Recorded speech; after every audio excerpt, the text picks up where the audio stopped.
It was good. Got a couple days to hang out before this sojourn here today, so I made the most of it.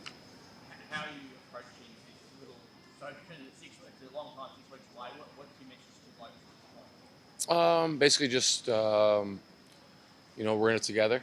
Everyone's probably prefer to be handling it a different way if we had our options, but we don't. So we're going to control what we can control and try and stay away from positive.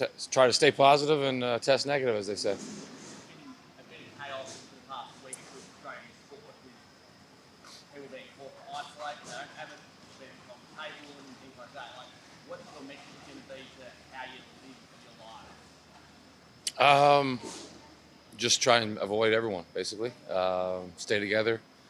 Focus on what we're there to do.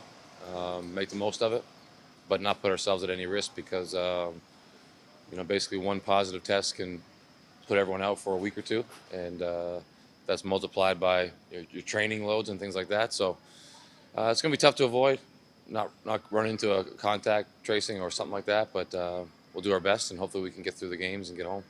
I know you were in actual bubble when you were in the NBA, but will that be almost committed to try and bubble yourself up? Yeah, I mean we were in a bubble here, like I said before. So um, if there's flies allowed in the bubble, I'm going to be. Um, yeah, I mean we're going to do that, I guess, but makes for it's going to make for a long trip. The difference in the NBA bubbles, we were going somewhere safe and we could move around and do things and not have to worry about it. Here, it's the exact opposite. As soon as we land, we're at risk, more risk than when we left. So we'll just do our best to eat outside and do takeout and delivery and all the other things, and just try and make sure we're getting the most out of our training sessions and then shutting it back down. So do you we've seen some teams in America at the moment are training half the team on one-on-one scenarios. Do you have the full team still together, or will you break them up and take the most No, possible? I imagine we'll be together. The problem that's the real problem with the rules right now. It's the league doesn't. In America, the league has the rules. There's not really any rules in the country, so they can be a little bit more reasonable with, who's deemed a contact, a close contact, and so forth. Here, if one of our traveling party tests positive, I'm pretty sure the state will shut us all down. So it doesn't really matter how careful we are. We have to be careful to keep ourselves from getting infected, but in terms of avoiding contact tracing and being deemed close contacts, there's not much we can do. Um, so we're kind of at the mercy of the states that we're in, and I think Tasmania is one of the stricter.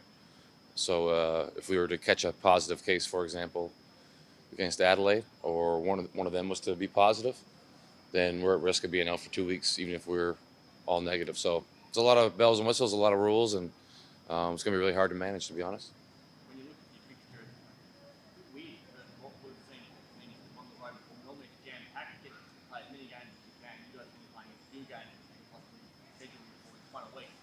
Would you have liked to have had more business to do while you're over there and play more games?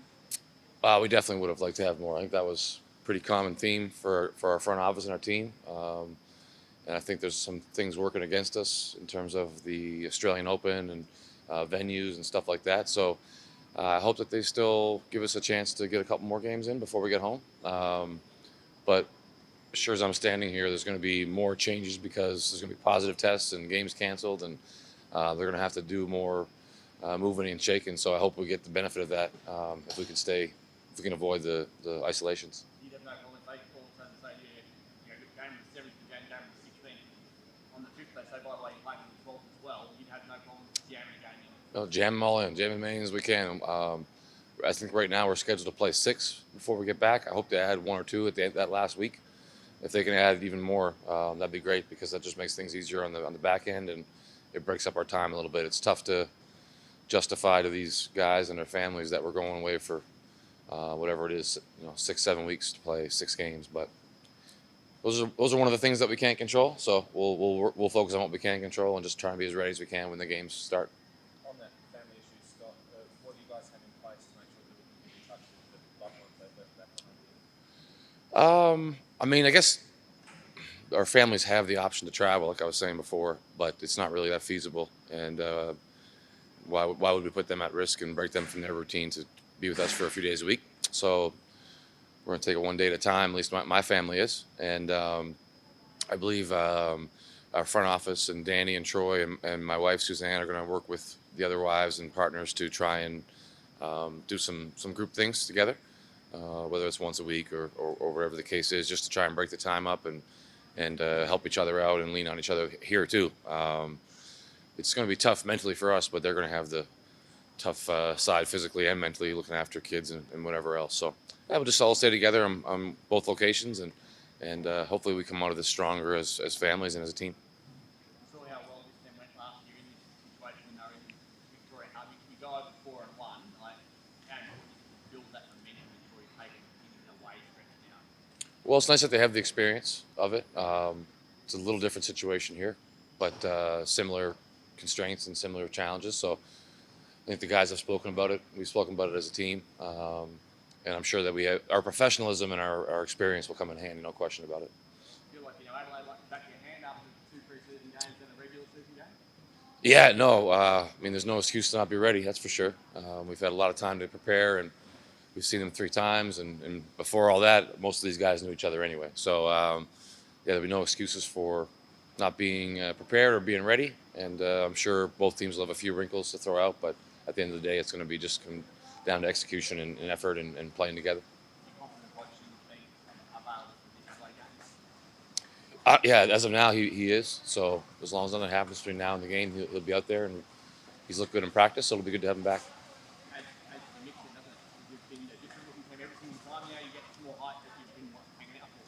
Yeah, no, it's kind of a game by game thing. See what kind of a roster we have out there, and we just, the guys' job is to go out there and give it all they have and play together, and it's our job as coaches to be prepared and come up with a offensive, defensive tweaks and to our game plan that will adjust to the guys we have. So we'll look at that on the way over here, and I think we're pretty well set with who's playing tomorrow. So hopefully all goes smooth when we get out there.